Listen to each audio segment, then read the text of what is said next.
Samantala, maging ang mga senador ay hati sa isyu ng paggamit ng pork barrel. At bagamat kaliwat kanan ang kanilang reaksyon sa usapin ng pork barrel, wala naman ito sa agenda ng Senado. Balikan natin ang report mula kay George Bandola. Magkakaiba rin ng pananaw ang mga miyembro ng mayorya ng Senado sa isyu ng pork barrel, kung dapat ba itong i-abolish o hindi. Sabi ni Senator Chis Escudero, pabor siya na alisin ang PDAF, at dahil batid din itong hindi pabor ang maraming kongresista at mambabatas sa abolition, dapat daw ayusin ang paggamit ito. Nakalagay na rin at nakasaad sa budget na ito yung menu kung saan lang pwedeng ilagay. Sa party ko personally, hihikayatin ko at hihimukin ko at isusulong ko na detalyado rin dapat yung pork barrel allocation ng kada miyembro man o ng Kongreso.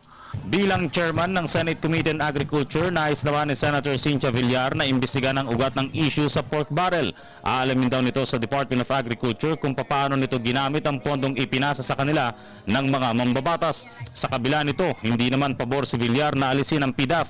Huwag nating asahan na mawawala ang pork barrel. Dapat i-reform natin ang pork barrel. Kasi maganda naman yung pork barrel pag ginagamit sa mga makanan ng mga tao. Kailangan we make sure lang na gamitin sa makanan ng mga tao. Samantala, reforma sa paggamit ng pork barrel ang nais si Senator Alan Peter Cayetano. Ito daw ang makabagong wang-wang na kailangang solusyonan ng pamahalaan. So yun ang hamon ngayon. Paano i-address ang bagong wang-wang, which is yung BOC, at saka yung corruption sa BOC, at saka yung pork barrel, no? Pero marami nakakapuna na bagamat kabi-kabilang panawagan sa kung ano ang gagawin sa pork barrel, wala naman ito sa immediate agenda ng legislatura. Para sa Telebisyon ng Bayan, George Bandola.